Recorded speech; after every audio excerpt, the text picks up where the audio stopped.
Hi,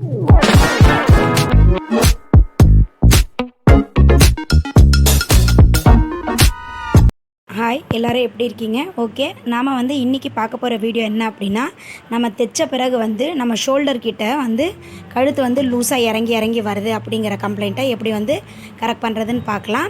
அதுக்கு 2 tips இருக்குது. அந்த 2 டிப்ஸுமே நான் சொல்லித்தரேன். ட்ரை பண்ணி பாருங்கள், கண்டிப்பாக உங்களுக்கு யூஸ்ஃபுல்லாக இருக்கும். ஃபஸ்ட்டு இந்த ப்ளவுஸ் நம்ம எடுத்துக்கலாம். அதில் பார்த்திங்கன்னா நம்ம ப்ளவுஸ் போட்ட பிறகு இந்த நெக்கு லூஸாக இறங்கி வரும். அதுக்கு ரீசன் என்ன அப்படின்னா, நம்மளோட ஃப்ரண்ட் நெக் இருக்கு இல்லையா, அது ரொம்ப ப்ராடாக போயிடுச்சுன்னா கூட அந்த ப்ராப்ளம் வரும் நமக்கு இந்த மாதிரி. அப்புறம் ஷோல்டர் கொஞ்சம் சின்னதாக போயிட்டு நெக் கொஞ்சம் ப்ராடாக வச்சுட்டா இந்த பிரச்சனை வரும். அதை நம்ம எப்படி சரி செய்யலான்னு பார்க்கலாம். இந்த ஷோல்டர் நம்ம ஸ்டிச் பண்ணியிருக்கோம் இல்லையா, அது இந்த மாதிரி பிரிக்கிற ஊசி வச்சு நம்ம அதை ஓப்பன் பண்ணி விட்டுடலாம். ஆல்ரெடி நான் இந்த சைடு ஓப்பன் பண்ணியிருக்கேன். இந்த மாதிரி ஓப்பன் பண்ணி வச்சுட்டு பாருங்கள், நல்லா நூல் எடுத்து விட்டுருங்க. அதுக்கப்புறம் இந்த இடத்துல நம்ம ஸ்டிச் பண்ணும்போது கவனமாக பார்க்கணும். என்ன பார்க்கணும் அப்படின்னா, நம்ம ஆல்ரெடி தையல் போட்டிருக்கோம் இல்லையா, அந்த தையலுக்கு கரெக்டாக ஒரு 1/4 இன்ச் அளவுக்கு நீங்கள் வச்சா போதும். ஓகேங்களா? அதுக்கும் அதிகமாக பிடிச்சிங்க அப்படின்னா ஷோல்டர் ஷேப் அவுட் ஆகிடும். அதனால் கரெக்டாக இப்போ நான் மார்க் பண்ணுற பாருங்கள், எல்லாருக்குமே அந்த அளவுக்கு நீங்கள் மார்க் பண்ணால் போதும். பண்ணி கரெக்டாக அதை எங்கே கொண்டு நிறுத்தணும் அப்படின்னா, அந்த ஆல்ரெடி நம்ம ஒரு ஸ்டிச் போட்டிருப்போம்ல, அந்த ஸ்டிச்சில் நீங்கள் கொண்டு நிப்பாட்டணும். நீங்கள் தனித்தனியாக நிப்பாட்டக்கூடாது. இது ரொம்ப கவனிச்சுக்கணும் நீங்கள். ஏன்னா தனித்தனியாக நிப்பாட்டிங்கன்னா ஷோல்டர் கிட்ட நம்மளுக்கு ஃபினிஷிங்கே நீட்டாக இருக்காது. இப்போ இந்த மாதிரி ஸ்டிச் பண்ணிங்க அப்படின்னா, நம்ம ஸ்டிச் பண்ணால் எப்படி இருக்குமோ சேம் அதே மாதிரி தான் இருக்கும். இப்போ நான் இதை ஸ்டிச் பண்ணி காட்டுறேன் பாருங்கள். கரெக்டாக நல்லா பீக் பண்ணி நல்லா டர்ன் பண்ணி ஸ்டார்ட் பண்ணி முடிக்கும் போதும் நல்லா டர்ன் பண்ணி நிப்பாட்டிடுங்க. கரெக்டாக அந்த நிப்பாட்டும் போது ஊசி இடையில கொண்டு போய் ஆல்ரெடி போட்டிருக்க ஸ்டிச்லேயே தான் நீங்கள் நிப்பாட்டணும். அதை நான் இப்போ உங்களுக்கு கிளியராக காமிக்கிறேன் பாருங்கள்.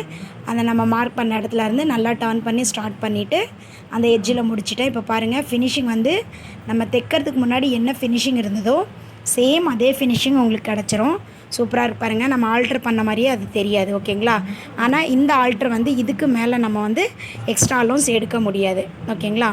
நெக்ஸ்ட்டு இன்னுமே இந்த மாதிரி பண்ணி கூட நம்மளுக்கு இன்னும் டைட்டு வேணும் அப்படின்னா என்ன பண்ணலாம் அப்படின்னா, நம்ம கழுத்து இருக்கு இல்லையா, இந்த கழுத்தில் பார்த்தீங்க அப்படின்னா கரெக்டாக அந்த வி பாயிண்ட் இருக்குல்ல, அந்த சைடில் நீங்கள் அதை கரெக்ட் பண்ணி மார்க் பண்ணிக்கோங்க.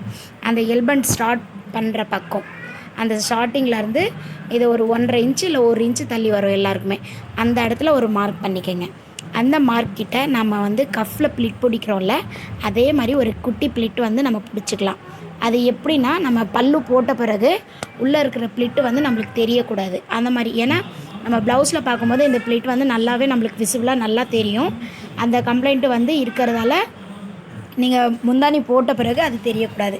கரெக்டாக இந்த 1/4 இன்ச் அளவுக்கு இந்த மாதிரி மார்க் பண்ணி இதுவும் டர்ன் பண்ணி ஸ்டார்ட் பண்ணி டர்ன் பண்ணி முடிச்சிடுங்க. ஓகேங்களா? இந்த மாதிரி ஸ்டிச் பண்ணிவிட்டு இப்போ பார்த்தீங்க அப்படின்னா நெக்கு லைட்டாக சின்னதாகிடும். இப்போ நம்மளுக்கு அந்த இறங்கி போகிற பிரச்சனை இருக்காது. ஆனால் உள்ளுக்குள்ளே இந்த ப்ளிட்டு நம்மளுக்கு தெரியும். ஃபஸ்ட் ஆப்ஷன் ஷோல்டரில் ரெடி பண்ணுங்கள். அதுக்கும் உங்களுக்கு கரெக்டாக வரலன்னா நெக்ஸ்ட் இந்த ஆப்ஷனை யூஸ் பண்ணுங்கள். ஓகே ஃப்ரெண்ட்ஸ், இந்த வீடியோ உங்களுக்கு கண்டிப்பாக யூஸ்ஃபுல்லாக இருக்கும்னு நினைக்கிறேன். யூஸ்ஃபுல்லாக இருந்ததுன்னா லைக் பண்ணி ஷேர் பண்ணி சப்ஸ்கிரைப் பண்ணிக்கோங்க. கூடவே பெல் ஐக்கானையும் ப்ரெஸ் பண்ணிட்டீங்கன்னா நான் போடுற வீடியோஸ் எல்லாமே உங்களுக்கு நோட்டிஃபிகேஷனாக கிடச்சிரும்.